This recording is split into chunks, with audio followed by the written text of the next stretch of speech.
Bien, amigo oyente, espero que usted tenga su Biblia a mano y que haya localizado ya el capítulo 33 de este maravilloso libro de Ezequiel que estamos estudiando. Entramos hoy en la última división principal de este libro. De aquí en adelante, en los capítulos 33 hasta el 48, que es el último capítulo, vamos a ver la gloria de Dios y el reino venidero. El cambio que se nota aquí es algo extraordinario, y vamos a destacar esto al seguir adelante en este pasaje en particular. En el capítulo anterior, es decir, el capítulo 32, vimos que finalizaba con las predicciones en cuanto a las naciones que rodeaban a Israel, naciones que eran vecinas a la tierra de Israel. Había una relación estrecha entre ellos, por supuesto. En realidad, había parentesco de sangre. En esta sección que comenzamos hoy, Ezequiel regresa a Jerusalén, y Jerusalén e Israel serán sus temas, pero no de la forma en que lo hizo anteriormente. Hasta el capítulo 25, todo señalaba hacia la destrucción de Jerusalén, y él profetizó eso. Eso ya ocurrió, y se demostró que los profetas falsos estaban equivocados.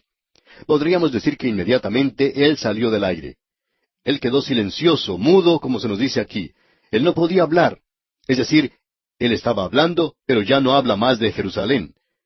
Luego él presentó esas profecías sobre las naciones que rodeaban a Israel, y que encontramos en los capítulos 25 hasta el 32. Había bastante de ellos que estaban junto a Israel, y mencionamos a Tiro y Sidón y a Egipto.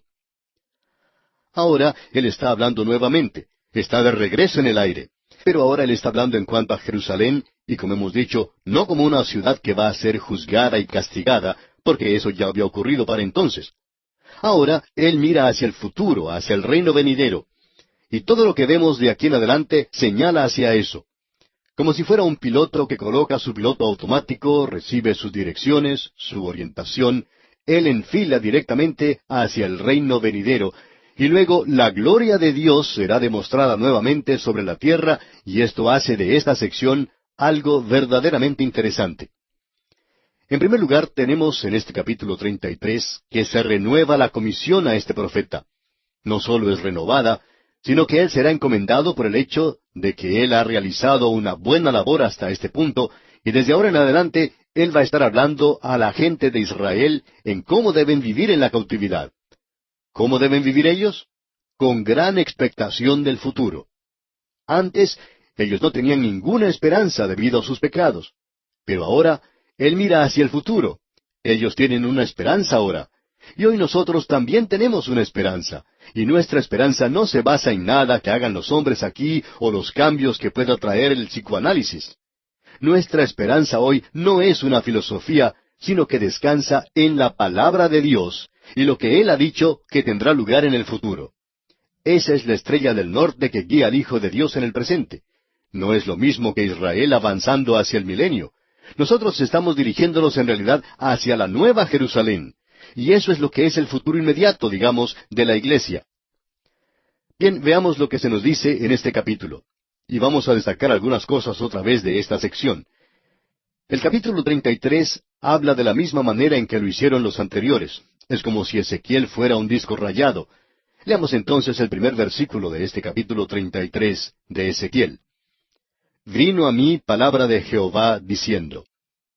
Es que Él no quiere que ni siquiera por un instante usted se olvide que Él no está presentando aquí sus teorías o sus ideas, sino que Él está presentando la palabra del Señor. Y en los versículos 2 y 3 continúa diciendo, Hijo de hombre, habla a los hijos de tu pueblo y diles, Cuando trajere yo espada sobre la tierra, y el pueblo de la tierra tomare un hombre de su territorio y lo pusiere por atalaya, y él viere venir la espada sobre la tierra, y tocare trompeta y avisare al pueblo, nuevamente él regresa a la comisión que se le había dado a este hombre Ezequiel al comienzo mismo. Lo compara a la atalaya de aquel día. Aquí tenemos una ciudad. Es una ciudad amurallada. La mayoría de las ciudades de importancia en aquel día, si eran vulnerables a ataques del enemigo, construían un muro a su alrededor. Durante la noche, el rey o los gobernantes de aquel lugar señalaban a un hombre como su centinela o atalaya. Este hombre era colocado sobre el muro y él cuidaba la ciudad durante la noche. Al transcurrir la noche, él recorrería ese muro y decía en diferentes ocasiones que todo marchaba bien. Él miraba hacia el desierto y no veía allí a ningún enemigo, ningún movimiento sospechoso, y podía decir que todo estaba bien. Pero lo interesante de notar aquí es que los profetas mentirosos estaban diciendo que todo andaba bien, y aún así el enemigo estaba cercano. Ellos estaban ciegos y no podían ver. Ahora este hombre Ezequiel les presenta una advertencia. Y en el versículo 6 de este capítulo 33 leemos: Pero si el atalaya viere venir la espada y no tocare la trompeta, y el pueblo no se apercibiere, y viniendo la espada, hiriere de él a alguno, éste fue tomado por causa de su pecado, pero demandaré su sangre de mano del atalaya. El pueblo va a ser juzgado, pero el atalaya es responsable si él no les advierte. Ezequiel entonces tiene que advertirles del peligro. Los profetas falsos no lo hicieron. Él había hecho una buena tarea. Y en el versículo 7 continuamos leyendo: A ti pues, hijo de hombre, te he puesto por atalaya a la casa de Israel, y oirás la palabra de mi boca, y los amonestarás de mi parte. Él había cumplido con esa comisión. Y continuamos luego en el versículo 8 que dice: Cuando yo dijere al impío, impío, de cierto morirás, si tú no hablares para que se guarde el impío de su camino, el impío morirá por su pecado, pero su sangre yo la demandaré de tu mano. Como usted puede ver, amigo oyente, la responsabilidad del atalaya era grande. De eso es de lo que estamos hablando aquí. Su responsabilidad era la de advertir a los impíos porque ellos iban a ser juzgados. Él tiene que presentarles la advertencia. Esta gente no le escuchó a él. Ellos no querían escucharle. Pero esta es la única forma que tiene el atalaya para descargar su obligación. Eso indica para nosotros hoy que la persona que está enseñando la palabra de Dios no necesita lograr resultados. O sea que ese no es un requisito esencial. Hay muchas personas que dicen: busquemos a un evangelista que pueda lograr resultados. Cuando esta gente ve que las multitudes se mueven en una reunión, creen que si van de la parte de atrás hacia el frente o del frente para atrás, que eso es algo bueno. Cualquier cosa con tal que la gente se mueva. Bueno, amigo oyente, eso no es lo importante. Lo importante cuando un hombre ha terminado de presentar su mensaje no es el ver algún resultado inmediato, sino que lo importante es que cuando él termina su mensaje se pueda ver si ha presentado la palabra de Dios. ¿Le ha presentado a la gente una advertencia? Eso es lo importante. Así es que no hay que tratar solamente de mirar a la gente que pasa hacia el frente, sino a la gente que está saliendo después de la última oración. ¿Han sido ellos advertidos del peligro? Eso es lo importante. Hemos estado mirando a la multitud equivocada y decimos: fulano de tal presentó una invitación tan dulce del Evangelio y mucha gente pasó adelante. No se hizo ninguna decisión en realidad, pero hubo movimiento. La gente iba hacia el frente, hacia atrás y en todas direcciones. Se veía mucha actividad. Sin embargo, amigo oyente, lo importante para el predicador que está presentando la palabra de Dios es si está advirtiendo a la gente del peligro en que se encuentra. Permítanos aclarar aquí que nosotros le damos las gracias al Señor cuando vemos resultados. De vez en cuando leemos cartas de personas que han aceptado al Señor Jesucristo como Salvador por haber escuchado la predicación de la palabra de Dios. Nos regocijamos en eso. Pero hablando honradamente, nosotros debemos presentar la palabra de Dios. Y tenemos que estar seguros de que la persona que lo escucha y que no hace nada ha sido advertido apropiadamente. Si no lo es, entonces nosotros somos los responsables. Esa es la razón por la cual nosotros la presentamos aquí en este programa de la forma en que lo estamos haciendo. Y esperamos que la gente se entere y que tenga el conocimiento salvador de Jesucristo. Bien, sigamos adelante y leamos el versículo 11 ahora de este capítulo 33 de Ezequiel. Diles: Vivo yo, dice Jehová el Señor, que no quiero la muerte del impío, sino que se vuelva el impío de su camino y que viva. Volveos, volveos de vuestros malos caminos. ¿Por qué moriréis, oh casa de Israel? Lo que aquí se dice es muy obvio. Dios no quiere juzgar. Eso es algo extraño para el Señor. Usted recuerda que Isaías hizo referencia a eso. Y Él quiere salvarles, y Él les está urgiendo a que se vuelvan a Él y que acepten la vida. Ahora estas personas tenían otra queja. Estaban diciendo que Dios no era justo en su juicio. Veamos lo que dice entonces el versículo 17 de este capítulo 33. Luego dirán los hijos de tu pueblo: No es recto el camino del Señor. El camino de ellos es el que no es recto. Estaban diciendo que Dios no era justo en su juicio. Y luego el versículo 18 dice, cuando el justo se apartare de su justicia e hiciere iniquidad, morirá por ello. Aquí no estamos hablando de alguien que está perdiendo su salvación. Dios dice que cuando uno de sus hijos comete pecado, Él lo va a juzgar. Y eso es exactamente lo que el apóstol Pablo dijo. Si nosotros nos juzgamos a nosotros mismos, entonces no seremos juzgados. A través de Juan, él dijo que había un pecado de muerte. ¿Pecado para quién? ¿Para los hombres perdidos? No. Él ya está bajo sentencia de muerte. Se refiere allí al Hijo de Dios. ¿Pero qué clase de muerte? Muerte física.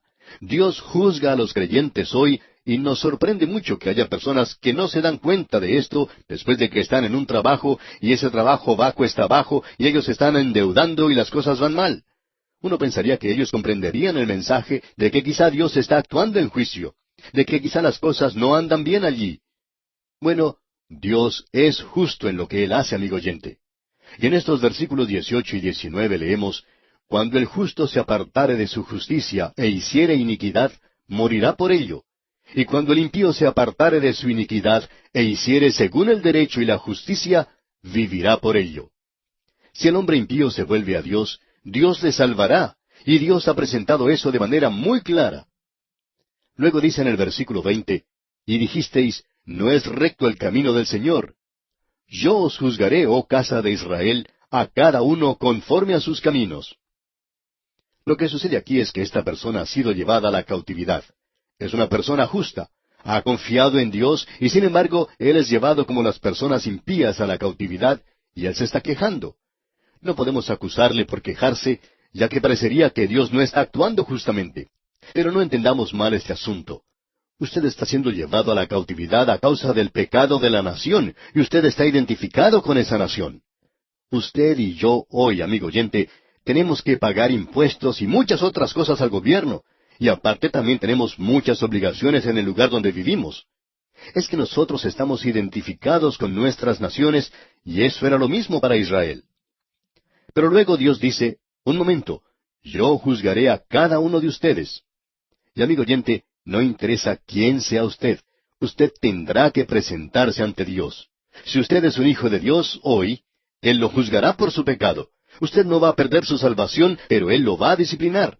Pero si usted es un hombre perdido, usted no tiene ningún derecho ante Dios.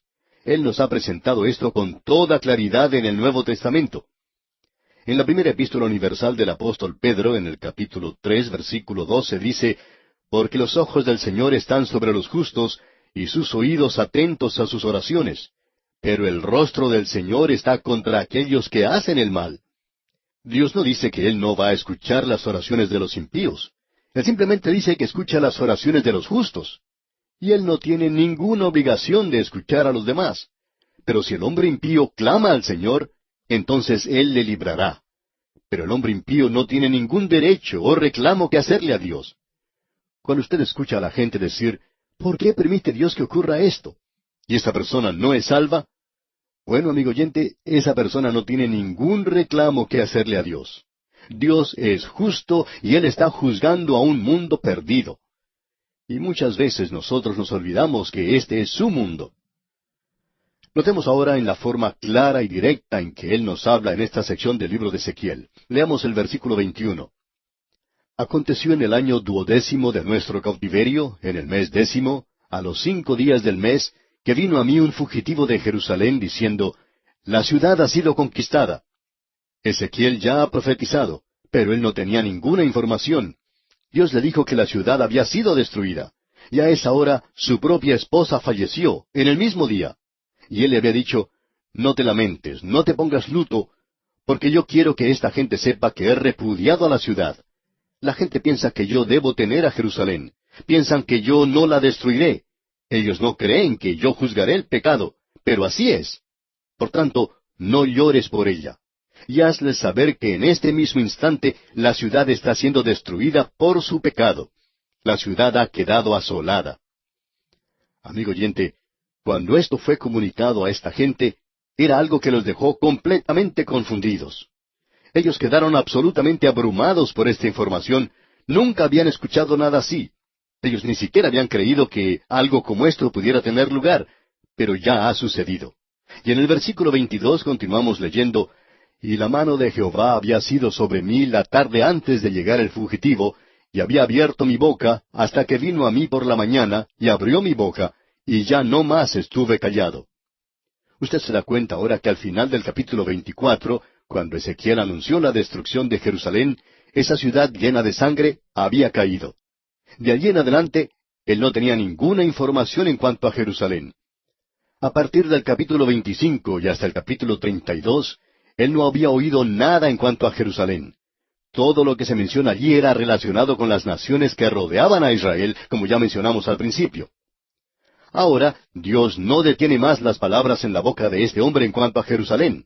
Él le dice, yo tengo algunos mensajes para ti en cuanto a Jerusalén. Y entonces él comienza a mirar hacia el futuro. Esta gente estaba dependiendo de los profetas mentirosos y no tenía ninguna clase de mensaje. Luego en los versículos 23 y 24 de este capítulo 33 de Ezequiel leemos, y vino a mí palabra de Jehová diciendo, Hijo de hombre, los que habitan aquellos lugares asolados en la tierra de Israel hablan diciendo, Abraham era uno y poseyó la tierra, pues nosotros somos muchos, a nosotros nos es dada la tierra en posesión. Esta gente se refería al pasado y decía, bueno, miren, Dios había cuidado de Abraham y él era solamente una persona. Y hay muchos de nosotros ahora. Pero existía mucha diferencia entre esto y aquello. Abraham creyó en Dios y eso le fue contado a él por justicia. En cambio, esta gente no creía en Dios. Y esa era la razón por la cual habían caído. Ahora el versículo 25 nos dice, Por tanto, diles, así ha dicho Jehová el Señor, comeréis con sangre y a vuestros ídolos alzaréis vuestros ojos y derramaréis sangre y poseeréis vosotros la tierra. Dios les está diciendo que no va a permitir que ellos posean la tierra. Esa es la razón por la cual he sacado a los paganos de esa tierra a causa de su pecado. Y ustedes están haciendo la misma cosa, dice Dios. Ahora el versículo 28 de este capítulo 33 de Ezequiel dice, Y convertiré la tierra en desierto y en soledad, y cesará la soberbia de su poderío, y los montes de Israel serán asolados hasta que no haya quien pase. Hay personas que cuando logran visitar hoy Israel muestran tal gozo y tal júbilo y exaltación de ánimo que uno pensaría que están tomando drogas por la forma en que se están portando. Algunos dicen, ¿no es maravilloso ver esta tierra? Pero amigo oyente, ese es un lugar muy desolado, uno de los lugares más desolados que uno puede encontrar. Y esa tierra se encuentra desolada en el presente porque el juicio de Dios está sobre ella. Y todo lo que uno tiene que hacer es ir y mirar allí que hay una falta tremenda de agua. Si uno puede regar esa tierra, florece como una rosa. Sin embargo, no hay agua suficiente. Ese es un gran problema. Por tanto, debemos decir que no podemos ver allí que se esté cumpliendo la profecía hasta cuando esta gente reciba un poco más de agua. Y sugerimos a esas personas que piensan que encuentran tanta profecía cumplida en ese lugar, que cuando vayan, pues, lleven un poco de agua para ayudar un poquito, porque Dios dice que será desolada. Y su juicio no es solo sobre la gente, sino sobre la tierra misma. Luego en el versículo 30 de este capítulo 33 de Ezequiel leemos, Y tú, hijo de hombre, los hijos de tu pueblo se mofan de ti junto a las paredes y a las puertas de las casas, y habla el uno con el otro, cada uno con su hermano, diciendo, Venid ahora y oíd qué palabra viene de Jehová. Ellos habían sido verdaderamente sacudidos. Van a escuchar lo que él tiene que decir ahora, pero ellos no van a seguirle. Leamos el versículo 31. Y vendrán a ti como viene el pueblo, y estarán delante de ti como pueblo mío, y oirán tus palabras, y no las pondrán por obra. Antes hacen halagos con sus bocas, y el corazón de ellos anda en pos de su avaricia. Como usted puede ver, amigo oyente, esta gente gusta de ir a la iglesia y de escuchar muchas cosas en cuanto al amor, y escuchar cosas lindas y hermosas, pero eso no ha cambiado sus cosas para nada. Usted recuerda que el apóstol Santiago dijo en una forma muy práctica, sed hacedores de la palabra y no solamente oidores. Y eso era exactamente lo que esta gente estaba haciendo. Luego en el versículo 33, versículo final del capítulo 33 de Ezequiel, leemos, Pero cuando ello viniere, y viene ya, sabrán que hubo profeta entre ellos. Ellos saben ahora que Ezequiel era un profeta. Pero aquí tenemos algo interesante. Ellos no creen que Él fue un profeta antes. Ellos saben que Él es un profeta de Dios, pero aún así ellos no escuchan lo que Él tiene que decir.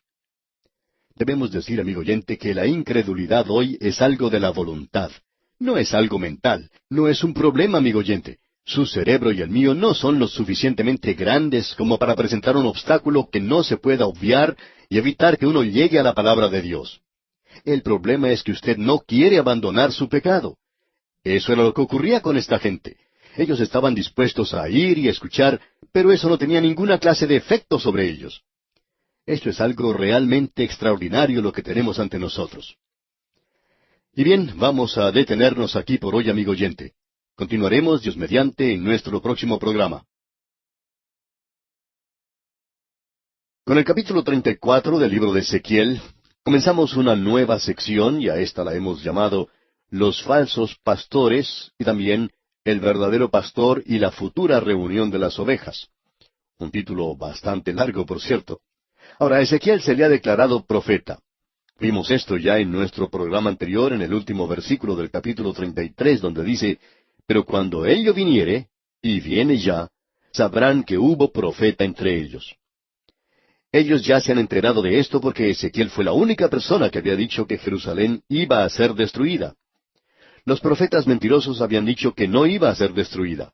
Sin embargo, ahora llega un informe que confirma que eso ha sucedido. Jerusalén ha sido destruida. Y este hombre ha sido declarado ahora un verdadero profeta. Uno pensaría que ahora la gente se volvería hacia Dios. Bueno, ellos venían y escuchaban lo que Ezequiel decía. Y Dios dice, no dejes que eso te engañe porque la gente viene y está escuchando, pero ellos no están haciendo lo que estás diciendo tú ahora. Ellos no son hacedores de la palabra, simplemente están escuchando. Ellos quieren que tú hables ahora del amor y del futuro y de la profecía y cosas por el estilo. Pero eso no ha influenciado en nada su vida. Están viviendo de la misma manera de siempre, lejos de Dios. Y ahora él tiene algo que decir en cuanto a los pastores infieles. Él los puede llamar mentirosos, porque todos ellos han sido declarados mentirosos. El versículo 1 de este capítulo 34 dice, «Vino a mí palabra de Jehová diciendo». Y el profeta no fue quien dijo esto, sino que Dios lo dijo en cuanto a estos pastores. Y el versículo 2 dice, «Hijo de hombre, profetiza contra los pastores de Israel. Profetiza y di a los pastores, así ha dicho Jehová el Señor. Ay de los pastores de Israel que se apacientan a sí mismos. ¿No apacientan los pastores a los rebaños?» Esto es muy interesante. Nosotros nos hemos opuesto siempre a la promoción de la obra del creyente. Ahora, esto no quiere decir que no haya obras maravillosas que no deberían ser apoyadas, sostenidas por los creyentes en el presente, y deben tener su apoyo. Pero lo que queremos destacar es que eso no debe ser nada más una agencia promocional. Esta gente debe estar alimentando al pueblo. Tiene que estar predicando, enseñando la palabra de Dios. En ocasiones hay grupos que van a las iglesias y todo lo que hacen es tratar de juntar dinero para su obra en particular, y esta gente no tiene derecho de hacer eso. Tienen que ir y darles algo a la gente, predicarles la palabra, enseñarles lo que la Biblia dice antes de poder solicitar nada. Así es como creemos nosotros y tratamos de tener cuidado en áreas como esta. Nuestra tarea no es la de estar solicitando que la gente nos apoye, sino la de predicar la palabra de Dios. Todo lo que nosotros decimos es que sí, usted tiene que ofrendar o dar o apoyar donde esté recibiendo una bendición. Nuestro trabajo no tiene que ser el de estar pidiendo todo el tiempo, sino el de predicar la palabra de Dios. Cuando nosotros estamos esparciendo la palabra de Dios, pensamos que estamos alimentando a las ovejas, y esa es nuestra tarea. Nuestra tarea no es la de quitarle a la gente lo poco que tiene. Sin embargo, hay muchas personas que están haciendo eso, y estas gentes deberían estar presentando más bien la palabra de Dios. Bueno, esa es la crítica que Dios tiene en cuanto a estos falsos pastores aquí. Ellos no le han dado a la gente la palabra de Dios, y creemos que eso debe servirnos a nosotros como medida. Ahora, en el versículo 4 de este capítulo 34 de Ezequiel, en su primera parte, dice, «No fortalecisteis los débiles, ni curasteis la enferma, no vendasteis la perniquebrada». Todos nosotros somos personas muy necesitadas en el presente, y lo único que puede ayudarnos en nuestra gran necesidad es la palabra de Dios. Y si usted no está presentando la palabra de Dios, entonces no está ayudando a la gente. Tiene que ser predicada. No creemos que esos pequeños sermones azucarados estén haciendo la tarea que es necesario hacer en el presente. Por lo menos así es como nosotros sentimos. Como ya hemos dicho antes, quizá podamos estar equivocados, pero si pensáramos eso, entonces cambiaríamos. Ahora en el versículo 5 dice, y andan errantes por falta de pastor, y son presa de todas las fieras del campo, y se han dispersado. Usted puede apreciar que cuando la gente no está siendo alimentada en una iglesia, se van a ir. Van a buscar algún lugar donde puedan ser alimentados. No vale la pena criticarles o encontrar alguna falta en él, porque las ovejas necesitan o quieren ser alimentadas. Esa es la naturaleza de la oveja, y esa es la naturaleza del Hijo de Dios. Él quiere escuchar la palabra de Dios. Los responsables por esto son los pastores. Veamos pues lo que dicen los versículos 7 hasta la primera parte del versículo 10. Por tanto, pastores, oíd palabra de Jehová. Vivo yo, ha dicho Jehová el Señor, que por cuanto mi rebaño fue para ser robado, y mis ovejas fueron para ser presa de todas las fieras del campo, sin pastor, ni mis pastores buscaron mis ovejas, sino que los pastores se apacentaron a sí mismos, y no apacentaron mis ovejas. Por tanto, oh pastores, oíd palabra de Jehová. Así ha dicho Jehová el Señor. He aquí, yo estoy contra los pastores, y demandaré mis ovejas de su mano. Dios está diciendo, yo estoy contra ellos, y me opongo a ellos como me opongo a cualquier pecador o cualquier pecado, y ellos serán responsables ante mí. Ahora, comenzando con el versículo 11, tenemos a Dios como el pastor. El Señor Jesucristo dice, yo soy el buen pastor, y Él vendrá. Ezequiel dijo que Él vendría. Y amigo oyente, Él viene otra vez porque Él aún no ha cumplido todas las profecías en cuanto a su pastorado aquí en esta tierra. Escuche lo que se dice aquí. Estamos ahora comenzando a avanzar hacia el futuro. Esto tiene que estar dando ánimo a la gente que se encuentra en la cautividad. Ellos deberían escuchar esto. En el versículo 11, pues, leemos, porque así ha dicho Jehová el Señor, he aquí yo mismo iré a buscar mis ovejas, y las reconoceré. Él es el pastor, Él es el buen pastor, Él es el gran pastor, y Él es el pastor principal de las ovejas. Y Él dice, iré a buscar mis ovejas. David dice, Jehová es mi pastor, nada me faltará. Lo que me llama la atención del resto de este capítulo es que aquí encontramos declaraciones maravillosas, mucho más de lo que podemos encontrar en otra parte. A veces uno se cansa de escuchar lo que los hombres hacen y que han hecho esto y aquello. Y aquí tenemos algo un poco diferente. Aquí encontramos lo que Dios dice que hace. Usted puede contar y ver todas las referencias que hay entre los versículos 11 hasta el 29 de lo que Dios dice que Él hace. Él dice, he aquí, yo iré, reconoceré, libraré, sacaré, etc. Eso demuestra su gracia cuando Dios dice eso. Amigo oyente, ese pastor un día dijo, venid a mí todos los que estáis trabajados y cargados, que yo os haré descansar. Este es el pastor. Yo les daré vida eterna y no perecerán jamás, dice. Eso es lo que mi pastor dice, y eso es maravilloso. Ahora el versículo 12 del capítulo 34 de Ezequiel dice, como reconoce su rebaño el pastor el día que esté en medio de sus ovejas esparcidas, así reconoceré mis ovejas y las libraré de todos los lugares en que fueron esparcidas el día del nublado y de la oscuridad. Y eso es maravilloso, amigo oyente. Él vino hace ya más de 2000 años, y Él dice, mis ovejas oyen mi voz. Usted sabe por qué ellos escuchan su voz. Hay dos razones. Porque Él los está llamando. Él está llamando a sus ovejas. Y la segunda razón es que sus ovejas le conocen. Y ellas escuchan su voz y le conocen. ¡Cuán maravilloso, amigo oyente! Y las libraré de todos los lugares en que fueron esparcidas, dice, el día del nublado y de la oscuridad, y yo las sacaré de los pueblos y las juntaré de las tierras. Este pastor está hablando ahora de la nación de Israel, del futuro de la nación de Israel, de lo que Él va a hacer en el futuro.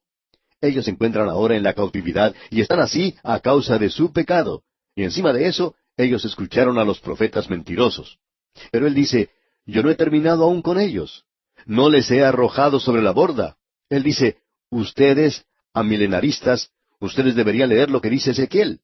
Allí puede encontrar que no he finalizado aún con mis ovejas y que las haré regresar. Y en el versículo 14 leemos, en buenos pastos las apacentaré, y en los altos montes de Israel estará su aprisco. Allí dormirán en buen redil, y en pastos suculentos serán apacentadas sobre los montes de Israel. Luego el versículo 15 continúa, Yo apacentaré mis ovejas, y yo les daré aprisco, dice Jehová el Señor. Y cuando ellas se acuestan a dormir, es porque están seguras. Pero eso no está sucediendo ahora, amigo oyente. Esa nación no está segura en el presente. Continuando ahora con el versículo 16, leemos, Yo buscaré la perdida, y haré volver al redil la descarriada. Vendaré la perniquebrada y fortaleceré la débil. Mas a la engordada y a la fuerte destruiré, las apacentaré con justicia. Este es ese pastor que cuando se pierde una oveja, él la va a buscar, y él hará eso por la nación de Israel y también por la iglesia hoy. Eso es lo que él dice de la iglesia en el presente. Hubo una vez un pastor que tenía 100 ovejas. Una de sus ovejas se perdió. ¿Y qué fue lo que él hizo? ¿Acaso se olvidó de ella? ¿O dijo, bueno, si ese pequeño hombre quiere irse, después de todo, 99 ovejas es un buen número para terminar el día? Pero este pastor dijo, yo comencé con 100 y voy a terminar con 100. Y amigo oyente, aún yo estaré allí. No porque sea inteligente, porque las ovejas son bastante torpes. Pero yo estaré allí porque tengo un pastor maravilloso y él es quien dice que buscará la oveja perdida. Luego, pasando al versículo 20 de este capítulo 34 de Ezequiel, leemos, Por tanto, así les dice Jehová el Señor, He aquí yo juzgaré entre la oveja engordada y la oveja flaca. Dios dice, yo voy a separar las ovejas de las cabras. Usted recuerda que el Señor Jesucristo presentó una parábola. Él dijo que el enemigo vino y sembró espinos. Luego, cuando el siervo dijo, bueno, vamos a sacar las plantas con espinas. Él le dijo, déjalas que crezcan juntas, yo seré quien las separaré. Y nos agrada mucho saber que Él es quien está haciendo esa tarea hoy. Él es el único que puede hacerla. Hay personas que vienen y nos preguntan, ¿sabe usted si fulano de tal es algo o no? Nosotros no lo sabemos. Eso no es cosa nuestra. Eso es asunto del Señor, no es cosa nuestra. Él sabe quiénes le pertenecen a Él. Él dice que Él lo hace. Y en los versículos 22 y 23 de este capítulo 34 de Ezequiel leemos, Yo salvaré a mis ovejas, y nunca más serán para rapiña, y juzgaré entre oveja y oveja. Y levantaré sobre ellas a un pastor, y él las apacentará. A mi siervo David, él las apacentará, y él les será por pastor. No vamos a analizar esto en detalle, pero creemos que David reinará aquí en esta tierra a través de la eternidad, llegando a ser rey sobre esta tierra. Él será el subgerente, el diputado, digamos, del Señor Jesucristo. Se nos dice a nosotros los creyentes que donde yo estoy, vosotros también estéis. Pensamos que Él va a estar en la Nueva Jerusalén, y nosotros estaremos allí con Él. Ahora, si Él viene a esta tierra, nosotros también vendremos, pero simplemente a visitar. Así es que no es necesario ir a comprar bienes raíces aquí en este lugar, porque estas cosas no van a ser necesarias. Debemos estar seguros de que enviamos material suficiente para construir un buen hogar allí arriba. Ahora notemos lo que dice aquí. Y levantaré sobre ellas un pastor. Eso es maravilloso. Y el versículo 24 dice, Yo Jehová les seré por Dios, y mi siervo David príncipe en medio de ellos. Yo Jehová he hablado. Amigo oyente, esto está muy claro aquí. O usted lo cree o no lo cree. Esta es la palabra de Dios o no lo es. Y si lo es, entonces, Él no ha concluido su actuación aún con la nación de Israel. Ahora en el versículo 25 dice, Y estableceré con ellos pacto de paz, y quitaré de la tierra las fieras, y habitarán en el desierto con seguridad, y dormirán en los bosques. Es muy interesante notar que la tierra y la gente van juntas, y cuando ellos están en aquella tierra, son bendecidos. Luego entonces, la gente está en una relación correcta con Dios. Luego en el versículo 28 de este capítulo 34 de Ezequiel leemos, No serán más por despojo de las naciones, ni las fieras de la tierra las devorarán, sino que habitarán con seguridad, y no habrá quien las espante. O sea que ese pueblo no será más por despojo de las naciones, aunque ellos hoy lo son. ¿Por qué? Porque Dios dice que las protegerá, y cuando Él dice eso, Él lo va a hacer. Llegamos ahora al capítulo 35 de Ezequiel, y aquí tenemos algo que es también muy notable. Veamos lo que dicen los versículos 1 hasta la primera parte del versículo 4 nada más. Dice, Vino a mí palabra de Jehová diciendo, Hijo de hombre, pon tu rostro hacia el monte de Seir, y profetiza contra él, y dile, Así ha dicho Jehová el Señor, He aquí yo estoy contra ti, oh monte de Seir, y extenderé mi mano contra ti, y te convertiré en desierto y en soledad. A tus ciudades asolaré. Esto se refiere a Edom, a esa ciudad esculpida en la roca misma, allí donde había una ciudad llamada Petra. Aún se encuentra allí hoy, pero es una zona muy desolada en el presente. Luego en el versículo 9 leemos, Yo te pondré en asolamiento perpetuo, y tus ciudades nunca más se restaurarán, y sabréis que yo soy Jehová. Él había dicho eso en el capítulo 25, versículo 14, y lo vuelve a decir aquí. ¿Por qué se ha colocado esto en este punto en particular? Dios lo está haciendo por una razón muy definida. Aquí se hace referencia a Edom. Esaú era hermano de Jacob, y él se convirtió en su peor enemigo. Esa nación llegó a hacer eso. Creemos que eso los perjudicó a ellos más que cualquier otra nación. Ellos representan al enemigo de Dios en este mundo, el enemigo que se levantará en los últimos días bajo el anticristo contra Dios. Creemos que el enemigo se presenta con ese propósito para mostrar que Dios está presentando un programa aquí, y este programa es como sigue. Esta gente será restaurada a su tierra, un lugar de bendición. Y luego, esta gente, al haber sido restaurados a su tierra, van a vivir allí en paz. Pero el enemigo aún se encuentra a su alrededor. Luego, Dios juzga al enemigo, y vamos a ver eso cuando observemos lo que nos dicen los capítulos 38 y 39. Podemos luego ver cómo esta gente adora a Dios, viviendo en paz y en bendición. ¡Qué futuro más glorioso que está por delante de esta nación y que se le ha dado a ellos allí! Llegamos ahora al capítulo 36, y aquí encontramos la profecía en cuanto a la restauración de Israel a su tierra. El primer versículo de este capítulo 36 dice, Tú, hijo de hombre, profetiza a los montes de Israel y di, Montes de Israel, oíd palabra de Jehová. Luego, pasando al versículo 5, vemos que dice, Por eso, así ha dicho Jehová el Señor, He hablado, por cierto, en el fuego de mi celo contra las demás naciones y contra todo Edom, que se disputaron mi tierra por heredad con alegría, de todo corazón y con enconamiento de ánimo, para que sus expulsados fuesen presa suya. Dios está decidido a impedir que los impíos hereden la tierra. Él ha presentado eso claramente. Los mansos son los que recibirán la tierra por heredad. No está ocurriendo eso en el presente. Los impíos son los que tienen la tierra el día de hoy, y ellos son los que se están aprovechando bastante bien de ella.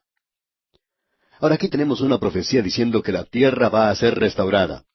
Todo lo que uno necesita hacer es visitar ese lugar para darse cuenta que esta profecía no ha sido cumplida todavía.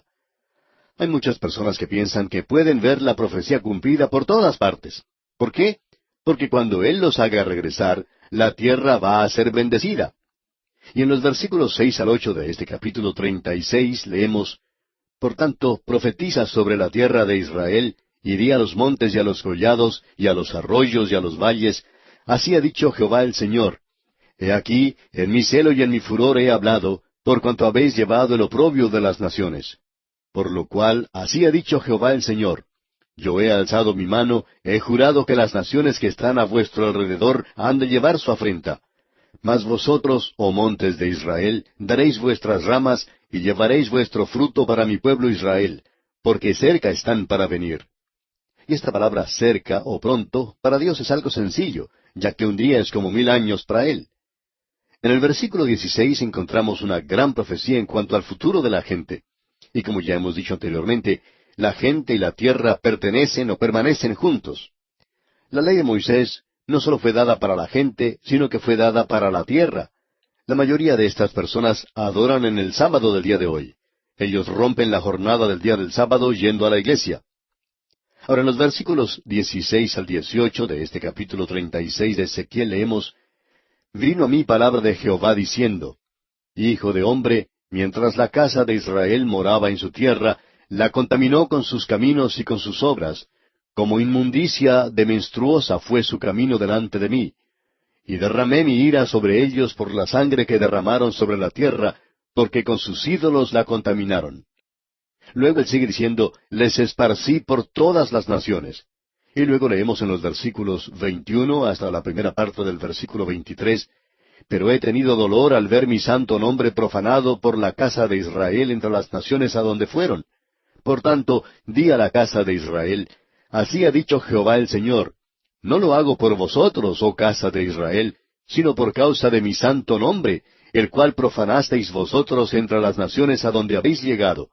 Y santificaré mi grande nombre, profanado entre las naciones. Dios aún no ha defendido su nombre en esa tierra. Hay muchas personas que ponen a la iglesia en ridículo. Dicen, bueno, miren a esa gente, y ellos blasfeman el nombre de Dios por esto. Dios se va a justificar a sí mismo en esta tierra, y Él va a santificar su nombre allí. Hoy su nombre es tomado en vano. Dios dice, eso se va a terminar, ustedes me van a honrar.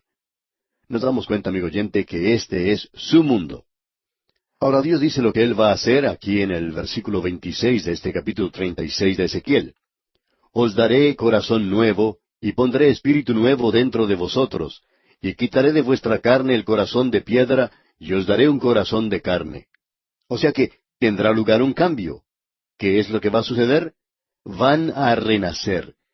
En la primera parte del versículo 27 leemos, y pondré dentro de vosotros mi espíritu, y haré que andéis en mis estatutos. Eso es lo que Joel quiso decir en su profecía. Llegará un día cuando Dios derramará su espíritu sobre toda carne, no simplemente sobre algunos. Fueron muy pocos los que recibieron el Espíritu Santo en el día de Pentecostés.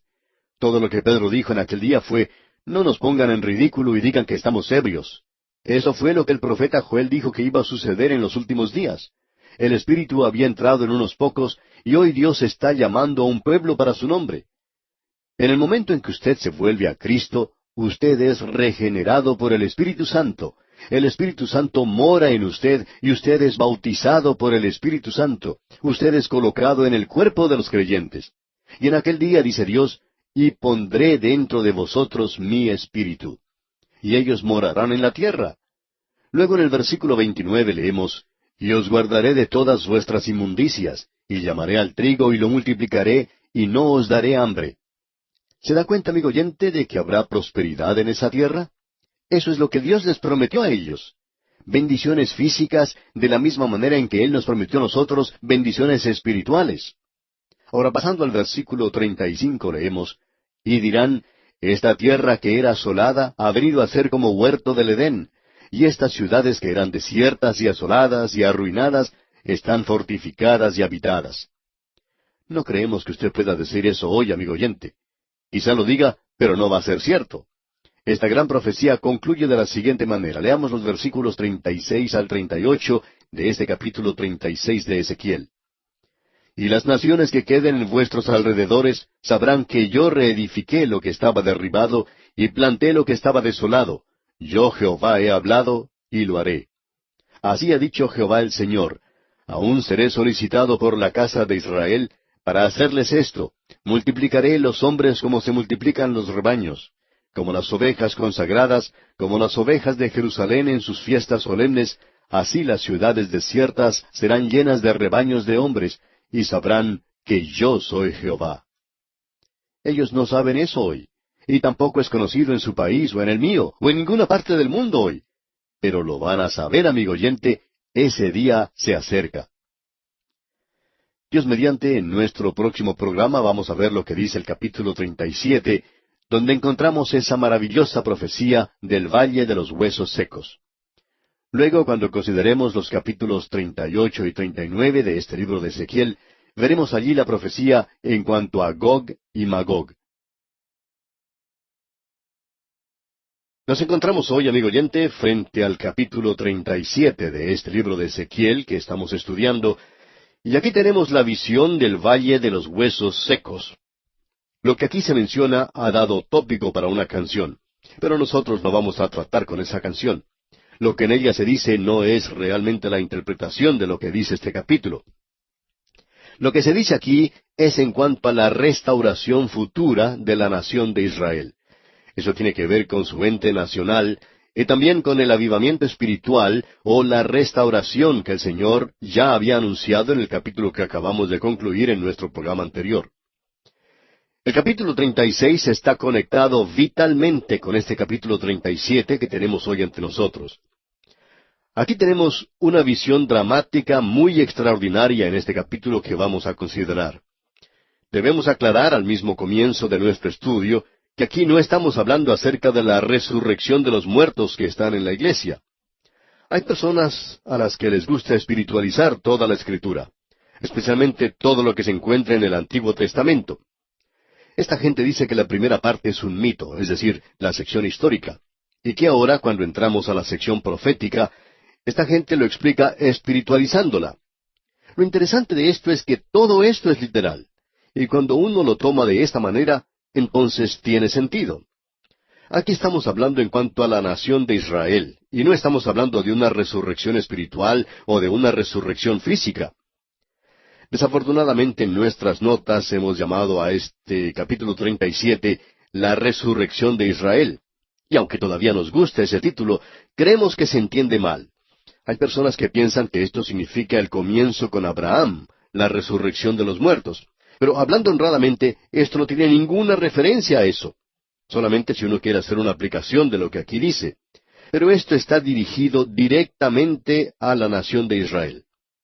Para aclarar esto, veamos lo que dice el capítulo 36, y aquí se nos dice lo que él va a hablar en el capítulo 37. Podemos leer a partir del versículo 35 de este capítulo 36, y posiblemente habría mucho más que podemos leer. Él ya ha dicho que les va a dar un nuevo corazón y que va a colocar su espíritu en ellos. Entonces, en los versículos 35 al 38 del capítulo 36 de Ezequiel leemos, y dirán, esta tierra que era asolada ha venido a ser como huerto del Edén, y estas ciudades que eran desiertas y asoladas y arruinadas, están fortificadas y habitadas. Y las naciones que queden en vuestros alrededores sabrán que yo reedifiqué lo que estaba derribado, y planté lo que estaba desolado. Yo Jehová he hablado, y lo haré. Así ha dicho Jehová el Señor, aún seré solicitado por la casa de Israel para hacerles esto. Multiplicaré los hombres como se multiplican los rebaños. Como las ovejas consagradas, como las ovejas de Jerusalén en sus fiestas solemnes, así las ciudades desiertas serán llenas de rebaños de hombres, y sabrán que yo soy Jehová. Lo que encontramos ahora en el capítulo 37 es que Dios le da a este profeta una parábola viviente, y él lleva al profeta al valle de los huesos secos. Por tanto, dirijámonos a ese lugar. Comenzamos leyendo el primer versículo del capítulo 37, donde dice, La mano de Jehová vino sobre mí, y me llevó en el espíritu de Jehová, y me puso en medio de un valle que estaba lleno de huesos. Antes habíamos visto que previa a la destrucción de la ciudad de Jerusalén de parte de Nabucodonosor, Ezequiel fue transportado a Jerusalén. No creemos que Dios haya tenido algún problema en hacer eso.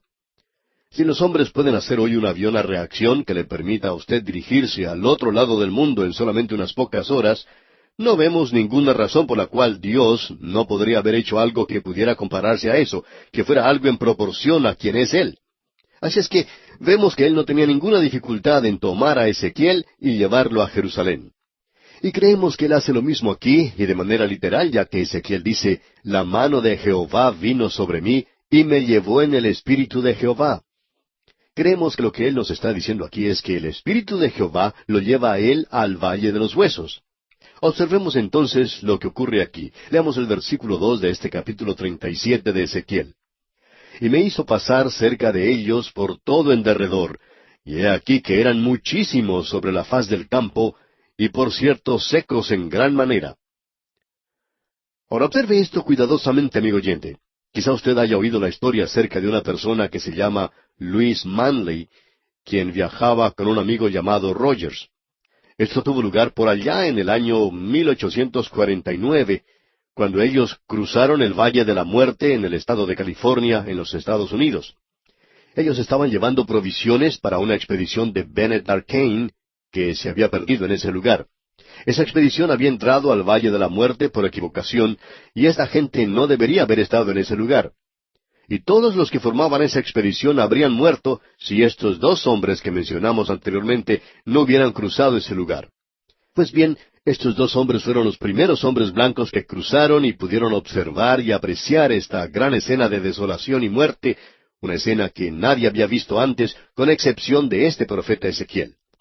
Ahora Ezequiel, 2500 años antes de estos hombres, recibió una visión de otro valle de la muerte, mucho más desolada, mucho más terrible y sorprendente que ese valle de la muerte allá en California, en los Estados Unidos. El valle que Ezequiel contempló estaba lleno de huesos, y lo que los caracterizaba era que esos huesos eran muchísimos y que estaban secos en gran manera. Estaban esparcidos sobre la faz del campo. Estaban cubriendo todo ese lugar. Notemos ahora lo que dicen los versículos 2 y 3 de este capítulo 37. Y me hizo pasar cerca de ellos por todo en derredor, y he aquí que eran muchísimos sobre la faz del campo, y por cierto secos en gran manera. Y me dijo, Hijo de hombre, ¿vivirán estos huesos? Y dije, Señor Jehová, tú lo sabes. Aquí tenemos este montón de huesos esparcidos por todas partes. Son huesos humanos, y a este profeta se le hace la pregunta, ¿vivirán estos huesos? Y la respuesta que Ezequiel da es, Señor Jehová, tú lo sabes. Eso es más de lo que yo puedo comprender. Tú solo sabes si estos huesos pueden vivir o no. Ahora notemos lo que dice el versículo 4. Me dijo entonces, profetiza sobre estos huesos y diles, huesos secos, oíd palabra de Jehová. Aquí encontramos algo que llamaríamos irónico y también podríamos decir humorístico. Hemos dicho una y otra vez que Dios tiene cierto sentido del humor, y nos parece que aquí tenemos un ejemplo. Si usted no ve algo chistoso en esto, bueno, entonces déjelo. Nosotros no nos vamos a ofender. Quizá todo lo que usted ve aquí es un montón de huesos secos. Pero notemos qué sucede con Ezequiel aquí. Dios le dice a él, profetiza sobre estos huesos y diles, huesos secos, oíd palabra de Jehová. Nos imaginamos que Ezequiel puede haber contestado, Señor, tú en realidad no quieres que yo comience a hablar de eso a estos huesos secos. Si yo comienzo a hacer eso, el empleado del manicomio me va a venir a buscar enseguida. De paso, digamos que esta no es una buena introducción. Ningún predicador va a presentarse ante su congregación por la mañana y comenzar a hablar diciendo, huesos secos, oíd palabra de Jehová. Quizá haya congregaciones en algunas iglesias que merezcan recibir un mensaje que comience de esa manera, pero quizá no haya algún predicador que se anime a hacer una cosa semejante. Pues bien, este profeta está observando ese valle lleno de huesos secos, y él tiene que hablarles. ¡Qué cuadro el que tenemos ante nosotros, amigo oyente! Esto es lo que observa Ezequiel. Pero, amigo oyente, ¿sabía usted que todo predicador que habla a una congregación hoy se está dirigiendo a personas que son salvas y a aquellas que no lo son? Hay aquellos que son salvos y que tienen oídos y que quizá no escuchan. Y también hay aquellos que no son salvos, y estos están muertos en delitos y pecados. Ellos aún no han sido redimidos. Y el predicador se puede sentir tan incapacitado como Ezequiel. Cualquier predicador que conoce el verdadero estado de la condición de los perdidos reconoce su imposibilidad. Así es que este hombre Ezequiel tiene que decir a estos huesos secos, yo quiero que ustedes escuchen lo que Dios tiene que decir. Ahora en los versículos 5 y 6 de este capítulo 37 de Ezequiel leemos, así ha dicho Jehová el Señor a estos huesos. He aquí, yo hago entrar espíritu en vosotros y viviréis, y pondré tendones sobre vosotros, y haré subir sobre vosotros carne, y os cubriré de piel, y pondré en vosotros espíritu y viviréis, y sabréis que yo soy Jehová. Dios dice, yo quiero que tú les hables a estos huesos, y yo seré quien les dará a ellos vida. Y esa es nuestra condición hoy. Si Dios no actúa, amigo oyente, no tenemos vida. Nosotros hemos compartido cartas con usted de personas que han dicho, ustedes me han salvado. Pero, amigo oyente, nosotros no salvamos a nadie. Nosotros simplemente hablamos a huesos secos, eso es todo. Tratamos de presentar la palabra de Dios. Y es el Espíritu de Dios el que da vida. Y esa es la única forma mediante la cual puede venir la vida. Para nosotros existe una aplicación aquí. Y esto va a tener una interpretación realmente extraordinaria. Escuchemos lo que dice Ezequiel. En el versículo 7 de este capítulo 37 dice, profeticé pues como me fue mandado, y hubo un ruido mientras yo profetizaba, y he aquí un temblor, y los huesos se juntaron cada hueso con su hueso. Ezequiel obedece a Dios. Aquí es donde esa canción que mencionábamos al principio comienza a tomar ánimo, cuando estos huesos comienzan a unirse. Pensamos que Ezequiel puede haber sentido algo extraño cuando observó que esos huesos en ese valle se estaban uniendo. Luego en el versículo 8 continuamos leyendo, y miré, y he aquí tendones sobre ellos, y la carne subió, y la piel cubrió por encima de ellos, pero no había en ellos espíritu. Aquí tenemos un método y nosotros queremos que usted se dé cuenta de ese método. Primeramente hemos visto que estos huesos estaban esparcidos, que estaban secos, muertos. Esa era su primera condición, ese era su primer estado. Luego comenzaron a unirse gradualmente. Allí había cierto proceso. Vemos luego que los tendones y la carne los cubrieron, y eso es lo que vimos aquí en el versículo 8. Esto no era algo instantáneo. Luego notemos lo que sucede. Pero el resultado de esto era nada más que un cuerpo, un cadáver. Es como si fuera una gran funeraria. Aquí tenemos una cantidad de cuerpos. Ya no son huesos, sino que son cuerpos con carne en ellos. Se parecen a los seres humanos y lo son, pero no tienen vida. Veamos lo que dicen los versículos 9 y 10 ahora. Y me dijo, profetiza al Espíritu, profetiza, hijo de hombre, y di al Espíritu, así ha dicho Jehová el Señor. Espíritu, ven de los cuatro vientos, y sopla sobre estos muertos, y vivirán. Y profeticé como me había mandado, y entró espíritu en ellos, y vivieron, y estuvieron sobre sus pies, un ejército grande en extremo. El cuadro que tenemos ante nosotros es este. Lo que él hizo fue hablar, y vino la vida. Este es un cuadro que se parece a la creación del hombre al principio. Usted recuerda que Dios tomó al hombre y lo hizo del polvo de la tierra. Ezequiel comenzó con huesos, Dios no lo hizo así. Dios comenzó simplemente con el polvo de la tierra. Él le dio el aliento de la vida. Y aquí tenemos tres pasos. En estos tres pasos tenemos huesos esparcidos. Son huesos bien secos, por cierto. Luego tenemos el segundo paso. Estos huesos se han unido. Luego los huesos son cubiertos con la carne y la piel cubre todo esto. Ahora son cuerpos, pero son cuerpos muertos. Luego viene el tercer paso. Estos reciben vida. Y aquí encontramos la clave de la profecía. Esto es lo que podríamos llamar la columna vertebral de la profecía. El versículo 11 dice, me dijo luego, hijo de hombre, todos estos huesos son la casa de Israel. He aquí ellos dicen, nuestros huesos se secaron y pereció nuestra esperanza, y somos del todo destruidos. Amigo oyente, aquí no estamos hablando acerca de la iglesia. Estamos hablando acerca de la casa de Israel. He aquí ellos dicen, nuestros huesos se secaron y pereció nuestra esperanza y somos del todo destruidos. Usted ha podido apreciar que fuimos de un extremo al otro.